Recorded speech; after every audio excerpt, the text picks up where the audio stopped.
Hello दोस्तों, स्वागत है आपका आपके यूट्यूब चैनल स्टडी की पाठशाला में।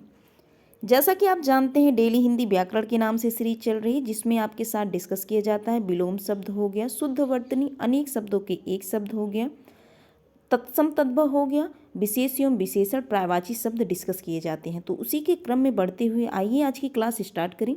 अगर आप इस चैनल पर नए हैं तो चैनल को सब्सक्राइब कर लीजिए, बेल आइकन को प्रेस कर लीजिए, जिससे आपको अगली वीडियो का नोटिफिकेशन मिल सके। आइए आज की क्लास स्टार्ट करें। एक बात ध्यान रखिएगा, जो टाइमिंग है क्लास प्रोवाइड करने की, तो शाम 4 बजे तक आपको क्लास प्रोवाइड कर दी जाती है। टाइमिंग विशेष ध्यान रखिएगा, टाइमिंग शाम 4 बजे। आइए आज की क्लास स्टार्ट करें। तो पहले शब्द है विलोम शब्द। तो विलोम शब्द में पहले आपको क्या ध्यान रखना है, शब्द है उसके बाद उसका विलोम डिस्कस किया जाता है। तो पहले शब्द उसके बाद उसका विलोम। तो पहला शब्द क्या है, जागृत। जागृत का विलोम सुप्त होता है, सुसुप्त होता है। और अगला शब्द क्या है, जागृति। जागृत का विलोम क्या है, जागृति का विलोम होता है सुसुप्ति। सुसुप्त से बना है सुसुप्ति और जागृत से बना है जागृति। क्या लगा के बना है, ई प्रत्यय लगा के। ध्यान रखिएगा, दोनों में ई प्रत्यय लगाकर शब्द बनाए गए हैं। तो जागृत का जो विलोम होता है सुसुप्त होता है और जागृति का विलोम क्या होता है, सुसुप्ति होता है। तो सुसुप्त से बना क्या है, सुसुप्ति, ई प्रत्यय लगाकर, और जागृत से बना है जागृति, तो ई प्रत्यय लगाकर बना है। ध्यान रखिएगा, सुसुप्त से क्या तात्पर्य होता है, सुसुप्त से तात्पर्य होता है सोए हुए की अवस्था। सुसुप्ति से क्या तात्पर्य है, सुसुप्ति से तात्पर्य है सोए हुए की अवस्था होती है। और जागृति से क्या तात्पर्य है, जागे रहने की अवस्था होती है। जागे रहने की क्रिया क्या होती है, जागृति होती है। दोनों शब्द ध्यान रखिएगा कि इसका विलोम और ई प्रत्यय लगाकर बनाया गया है। तो अगला जो शब्द है जल। जल का जो विलोम होता है निर्जल अथवा थल होता है। जटिल का विलोम जो होता है सरल होता है, सहज होता है। जटिल क्लिष्ट, जटिल अथवा क्लिष्ट का विलोम जो होता है सरल अथवा सहज होता है। तो जटिल का जो पर्यायवाची क्या होता है, ध्यान रखिएगा, जो जटिल का पर्यायवाची होता है कठिन। कठिन आप जानते हैं, जटिल का जो पर्यायवाची क्या है, कठिन है। और सरल का जो पर्यायवाची क्या होता है, सहज होता है। सहज हो गया, सुगम हो गया, आसान, सुबोध, सहज। तो ये सब किसके पर्यायवाची हैं, तो सरल के पर्यायवाची हैं। और आप जानते हैं कि जो पर्यायवाची से भी क्या बनाए जाते हैं, विलोम शब्द बनाए जाते हैं। तो इसलिए आपको क्या ध्यान रखना है, तो पर्यायवाची भी ध्यान रखना है, क्योंकि आप जानते हैं कि जो विलोम बनते हैं प्रायः पर्यायवाची से भी बनाए जाते हैं। तो जटिल का विलोम क्या हो गया, सरल हो गया, सहज हो गया, अथवा सुगम, आसान। ये सब किसके पर्यायवाची हैं, तो जटिल के पर्यायवाची हैं। और जटिल का तात्पर्य या जटिल का पर्यायवाची क्या है, कठिन है। अगला जो शब्द है जागरूक। जागरूक का विलोम क्या है, उदासीन है। जागरूक का विलोम क्या है, उदासीन है। जागरण का विलोम क्या है, निद्रा है। तो जागरण का विलोम क्या है, निद्रा है। और जागरूक का विलोम क्या है, उदासीन है। अगला जो टॉपिक है वर्तनी शुद्ध। आइए वर्तनी शुद्ध डिस्कस करें। पहले आप ध्यान रखिएगा, अशुद्ध शब्द है उसके बाद शुद्ध शब्द है। पहले अशुद्ध शब्द उसके बाद शुद्ध शब्द है। तो जो पहला शब्द है कियारी, आप जानते हैं कियारी ना होकर क्या होता है, क्यारी होता है। क्यारी आप बनाते हैं, उसमें फूल भी लगाते हैं, वही क्यारी है। तो क्यारी कैसे लिखा जाता है, आप रिलेट करिए कि क्यारी, अगर क्यारी में आप फूल लगाते हैं तो क्यारी, ध्यान रखिए क्यारी होता है, ना कि कियारी। कियारी शब्द क्या है, अशुद्ध है, जबकि क्यारी शब्द क्या है, शुद्ध है। बात करें कौतूहल। कौतूहल क्या है, अशुद्ध है, जबकि कौतूहल होता है अथवा कुतूहल होता है। कुतूहल शब्द शुद्ध है अथवा कौतूहल शब्द है। तो ध्यान रखिएगा, कौतूहल शब्द नहीं होता, आप कौतूहल शब्द प्रयोग करते हैं। कौतूहल शब्द शुद्ध है और कुतूहल शब्द क्या है, शुद्ध है। अगला जो शब्द है छत्र। छत्र शब्द क्या है, गलत है, जिसमें आप कंठ और मूर्धन्य का प्रयोग करते हैं जिस समय, वही क्या है, वह गलत शब्द है। जिसका आप तालु से प्रयोग करते हैं, जिसमें छत्र में आप नॉर्मली तालु से प्रयोग करते हैं। छत्र, छत्र क्या है, सही है, जिसमें ये छा क्या होता है, ये तालु से बोला जाता है। तो तालु शब्द है, तो तालु शब्द में तालु शब्द वाला छत्र क्या है, सही है, जबकि जिसका कंठ और मूर्धन्य से आप प्रयोग करते हैं छ, तो वो छत्र क्या है, गलत है। ध्यान रखिएगा। अगला जो शब्द है गडुर। गरुड़ शब्द क्या है, गलत है अर्थात अशुद्ध है, जबकि गरुड़ शब्द क्या होता है, शुद्ध होता है। नेक्स्ट जो शब्द है गोपनीय, गोपनीय, जबकि गोपनीय नहीं होता, गोपनीय। कोई चीज़ गोपनीय रखनी है, कोई शब्द गोपनीय रखना है तो गोपनीय शब्द क्या है, शुद्ध है, जबकि गोपनीय नहीं होता। गोपनीय कोई शब्द नहीं होता, अशुद्ध है, जबकि गोपनीय शब्द क्या है, शुद्ध है।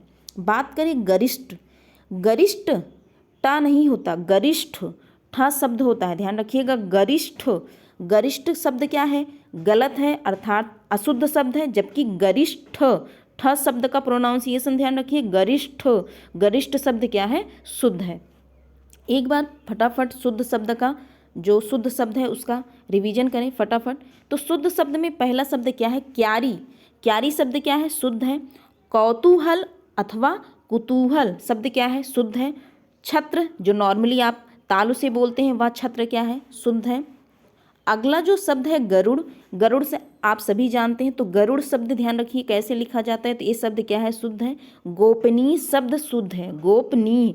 और अगला शब्द जो है गरिष्ठ, गरिष्ठ होता है, गरिष्ठ नहीं, टा का प्रोनाउंसिएशन गलत है, गरिष्ठ शब्द क्या है, शुद्ध है।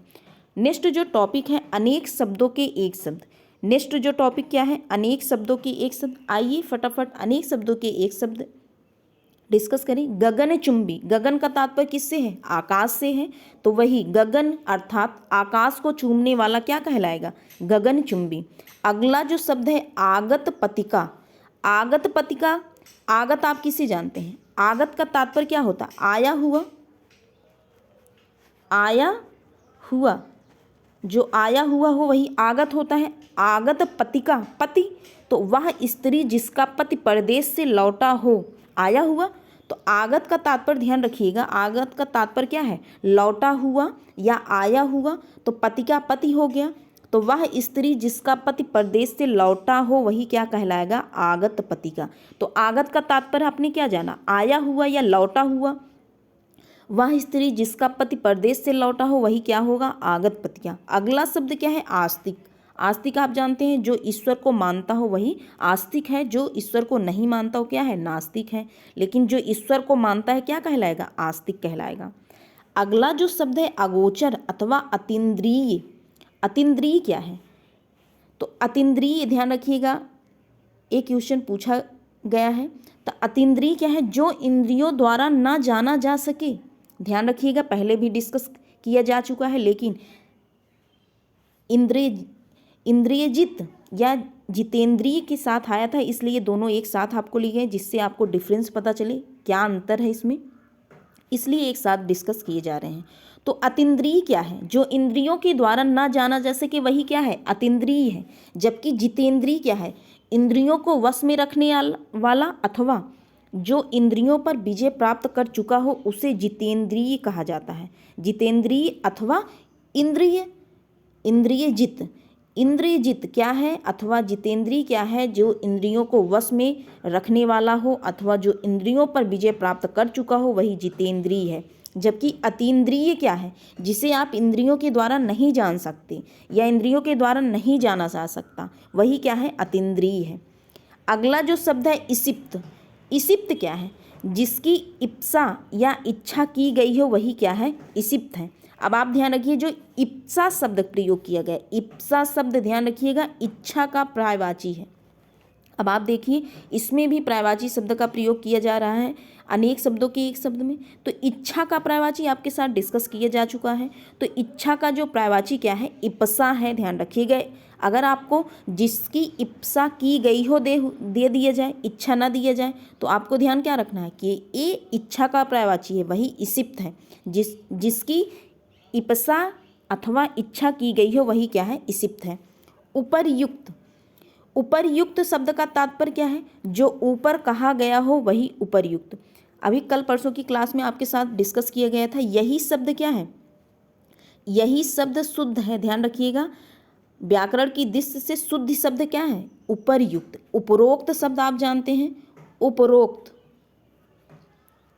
तो उपरोक्त शब्द गलत होता है, इसका भी तात्पर्य ऊपर से होता है, ऊपर कहा गया, लेकिन उपरोक्त शब्द क्या हो, गलत होता है व्याकरण की दृष्टि से, जबकि आपको ध्यान क्या रखना है, यही शब्द क्या होता है, शुद्धि शब्द होता है। उपर्युक्त क्या होता है, शुद्ध होता है। इसका तात्पर्य क्या है, जो ऊपर कहा गया हो। एक बार फटाफट रिवीजन करें, किसका, वाक्यांश के लिए एक शब्द अथवा अनेक शब्दों के एक शब्द। पहला जो शब्द डिस्कस किए गए अनेक शब्दों के एक शब्द में गगनचुंबी। गगन का तात्पर्य क्या है, आकाश से है, तो आकाश को चूमने वाला क्या है, गगनचुंबी। आगत पतिका, आगत का तात्पर्य आपने क्या जाना कि लौटा हुआ या आया हुआ। वह स्त्री जिसका पति परदेश से लौटा हो वही क्या है, आगत पतिका। आस्तिक क्या है, जो ईश्वर को मानता हो, आस्तिक है। अगोचर अथवा अतीन्द्रिय, जो इंद्रियों के द्वारा न जाना जा सके वही क्या है, अतीन्द्रिय है अथवा अगोचर है। अगला जो शब्द है जितेंद्रिय या इंद्रियजित, इंद्रियों को वश में रखने वाला अथवा जो इंद्रियों पर विजय प्राप्त कर चुका हो वही क्या है, जितेंद्रिय है। इसिप्त क्या है, जिसकी इप्सा या इच्छा की गई हो वही इसिप्त है। आपने क्या जाना, इच्छा, इप्सा किसका पर्यायवाची है, तो इच्छा का पर्यायवाची है। अगला शब्द क्या है, उपर्युक्त। उपर्युक्त का तात्पर्य क्या है, जो ऊपर कहा गया हो। और आपने क्या जाना, यही उपर्युक्त शब्द क्या है, शुद्ध है। ध्यान रखिएगा, यही उपर्युक्त शब्द क्या है, व्याकरण की दृष्टि से शुद्ध शब्द है। नेक्स्ट जो टॉपिक है तद्भव एवं तत्सम। तद्भव का तात्पर्य आप क्या जानते हैं, हिंदी से जानते हैं, और तत्सम का तात्पर्य आप संस्कृत किससे जानते हैं। तो तद्भव पहले है, उसके बाद तत्सम है। इसका विशेष ध्यान रखिएगा, पहले तद्भव है, उसके बाद उसका तत्सम है, अर्थात संस्कृत रूप है। तो पहला शब्द क्या है, इकट्ठा। अब आपको क्या, इस शब्द को सुनने के बाद आपको ध्यान आना चाहिए कि यह क्लास में यह शब्द डिस्कस किया गया है। तो इकट्ठा शब्द क्या है, शुद्ध है, जिसमें आधा टा आपको बताया गया था, आधा टा प्लस पूरा ठा का प्रयोग किया हो वही शब्द इकट्ठा में क्या है, शुद्ध है। तो इकट्ठा शब्द क्या है, शुद्ध है, और ये क्या है, हिंदी रूप है, अर्थात आप हिंदी प्रयोग करते हैं इकट्ठा।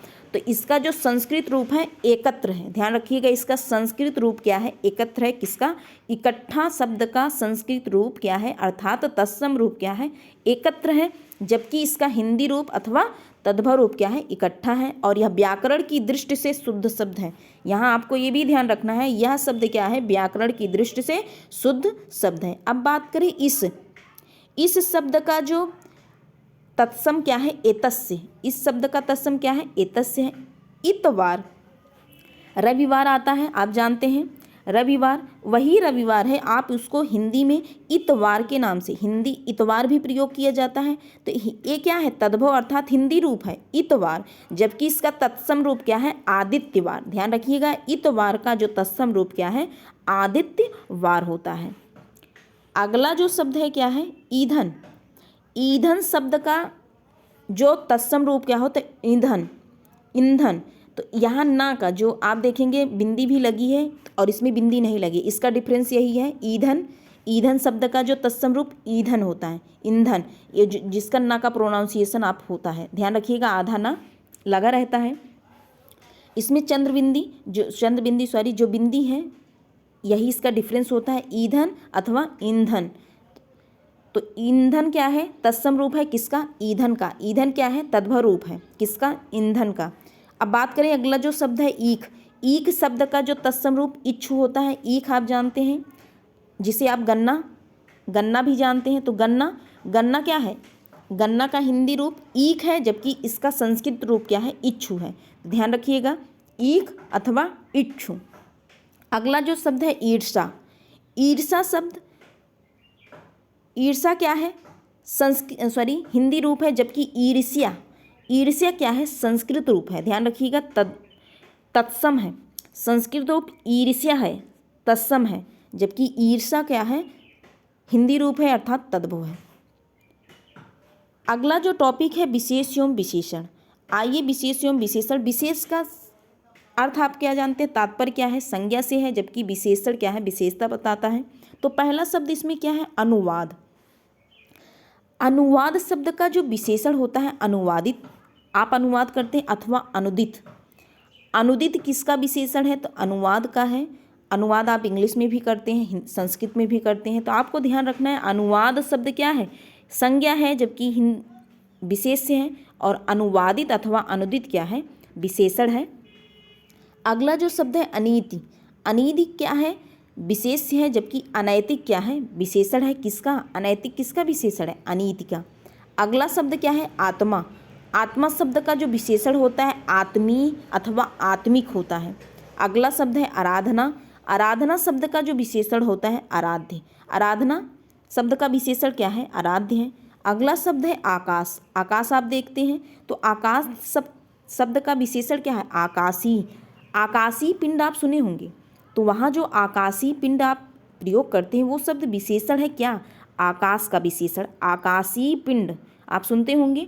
आप जब जियोग्राफी पढ़ते हैं तो उसमें आकाशीय पिंड आप सुनते होंगे, वही आकाशीय है।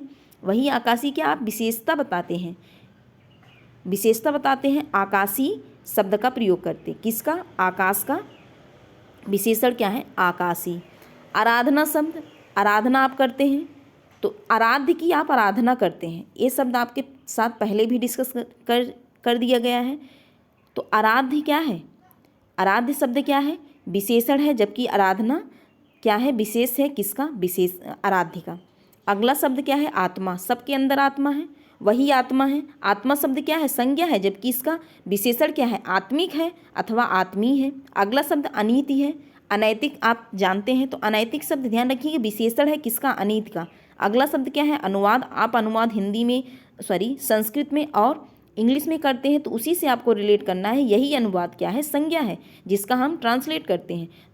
लेकिन क्या है, अनुवादित और अनुदित क्या है, विशेषण है किसका, अनुवाद का। आगे बढ़ें, आगे जो शब्द है आभूषण।